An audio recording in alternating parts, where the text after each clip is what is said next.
Habang nagpapahinga tayo, kausapin natin ating kaibigan dito. Yan, para yan sa iyo kaibigan Gary. Maraming salamat po dahil kasama po kita ngayon kaibigan. At habang tayo'y hihintay muna tayo dito no, ng mga kalaban. Kausapin muna natin ating kaibigan, no? Kaibigan Gary, kasi meron po kasing nagpapatanong tungkol po talaga kay Donald Trump, no? Hindi na po kasi alam ng mga tao kung ano ba talaga ang totoo, no, o hindi, kasi may mga AI po ngayon, no, napaka high-tech na po talaga, at pwede nilang pikiin yung mga totoong nangyari, kaya nililito at nililin lang talaga nila ang mga tao. At itong si Donald Trump kaibigan, ano po yung palagay mo sa kanya? Basahin niyo po ang kanyang isip kaibigan. Opo, naku po,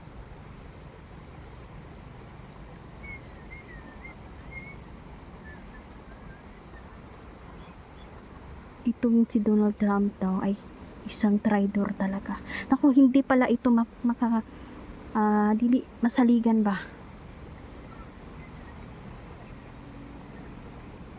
Pag-aawayin niya ang mga bansa at bansa.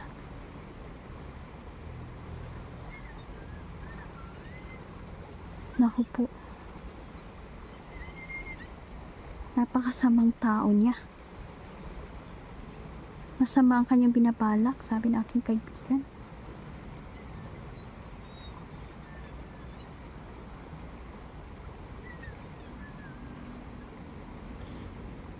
Simula pa lang daw ng giyera. Pero hindi ibig sabihin na matatapos ang mundo dahil simula pa lang daw ito.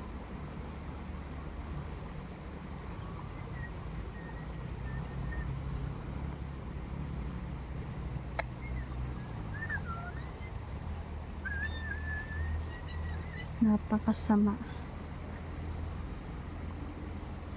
pala ng taong ito. Naku kaibigan,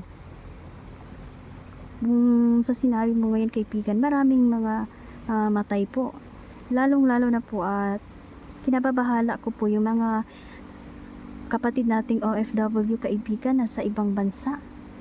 Ano po bang balak ni BBM dito kaibigan? May aksyon ba siya dito? Kasi delikado kung hindi mapauwi ang mga nagtatrabaho doon sa ibang bansa kaibigan.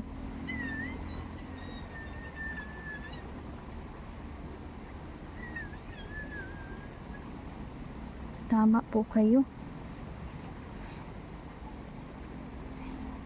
Ang mga tao hindi kailangan ng salita lang ni BBM, at kailangan kumilos din siya.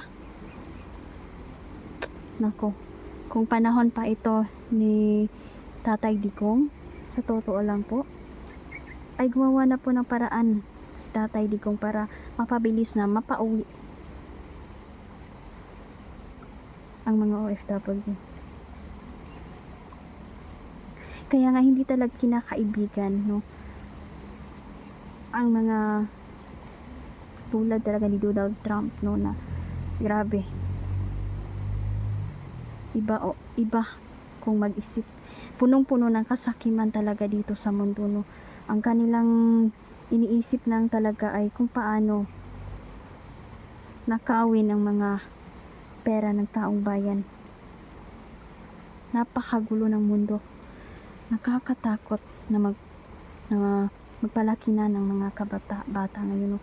Dahil mapaloob at labas, no, ng bansa magulo na, at laging talo ang mga biktima, lalong lalo na yung mga inosenteng tao, no, mga bata, walang katapusan na agawan sa kapangyarihan. Hari versus hari, agawan sa kapangyarihan, teritoryo, karapatan at yaman. Grabe, ito na ba ang mahalaga sa tao? Ang maging sakim? Hindi nila naisip kaibigan na walang nagwawagi at nananalo sa digmaan. Yung mga inosente at sibilyan, yun yung totoong kawawa dito. Dapat sila yung mga leader, dapat magpakatotoo sila bilang isang leader ng bansa.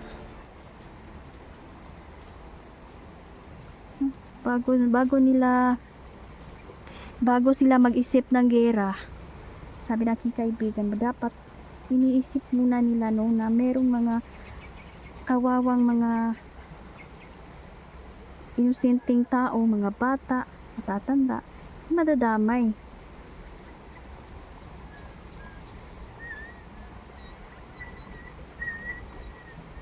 Opo.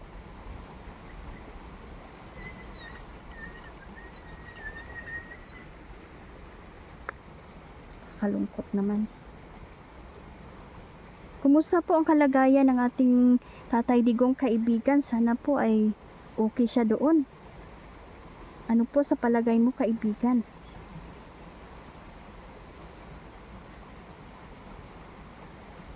Opo.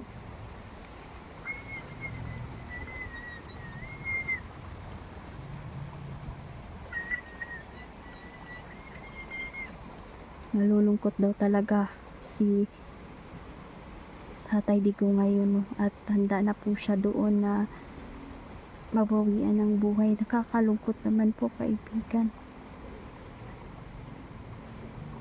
Nalulungkot daw talaga si Tatay Digong dahil sa mga nangyayari sa bansa natin.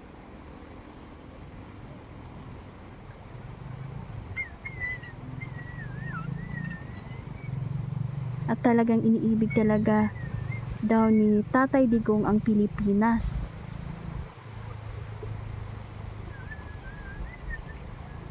Pinag-iingat tayo natin, mga kaibigan, sa leader natin, ang presidente natin ngayon.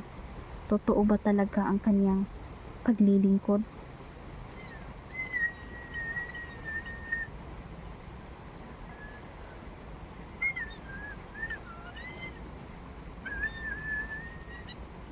Grabe.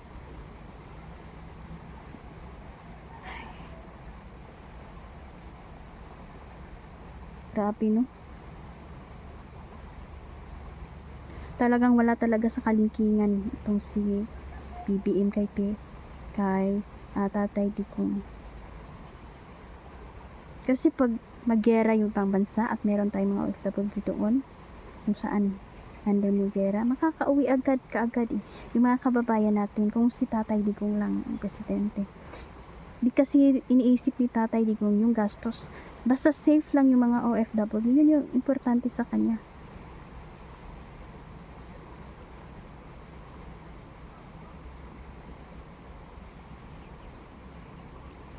Bright today si Tatay Digong. Matalino.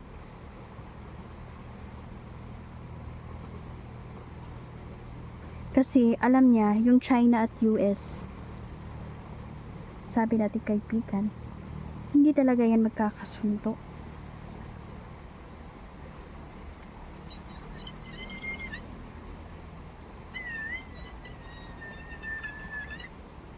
Opo, kaibigan.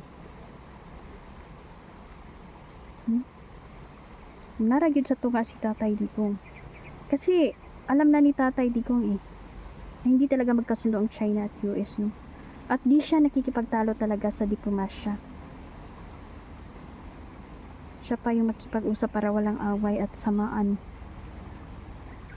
ang loob. Sabi, no? Iba na talaga yung bagong Pilipinas ngayon. Sa halip na palakasin, no, at gamitin yung mga kasandaluhan natin, yung mga army, ang ginawa nila ay ninanakaw nila ang pera ng taong bayan. Tapos parang gusto nilang kalabanin ang China, no? Hindi ba nag-iisip, no? Hindi ba nag-iisip ang gobyerno natin ngayon? Hindi naman lalaban ang China ng barilan. Tao sa tao ng mga fighter plane lang nila, no, ang pupunta sa Pilipinas, no? Hindi sila makikipaglaban. Ipalipad lang yan sila ng bomba. Wala na yung Pilipinas. Di nakapalag. Talo talaga ang Pilipinas kasi kulang tayo sa kagamitan, no? Mga kurap kasi dito, no? Mga gobyerno natin, puro lang kurap yung iniisip nila.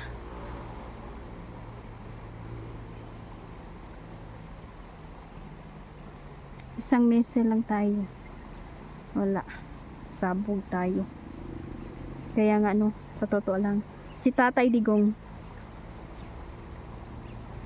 narangyod siya sa tunga, no? Kasi iwas talaga siya sa gulo. Ganyan siya kautak, mautak.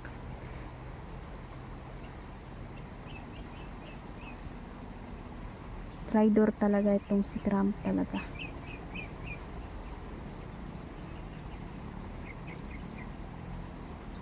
Kasi ginawa niya yung Pilipinas na base, no, para sa siguro para ipapain tayo. Ay, naku.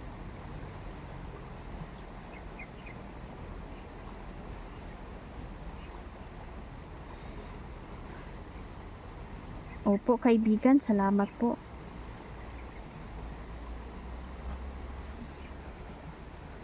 Humahanga talaga tayo sa ating president na si Tatay Digong kasi opo, matapang talaga si Tatay Digong. Oo, tama po. Sabi ni kaibigan Gary na si Inday Sara matapang din. Pero mas matalino talaga si Tatay Digong pagdating sa ganitong usapin na gera-gera. Sa palagay ko lang, no, sa tingin nating kaibigan, grabe yun ay si Duterte, no? Kaya nga, opo kaibigan, oo.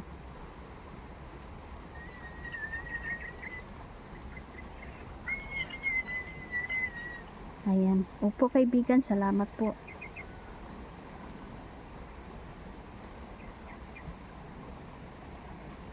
Opo.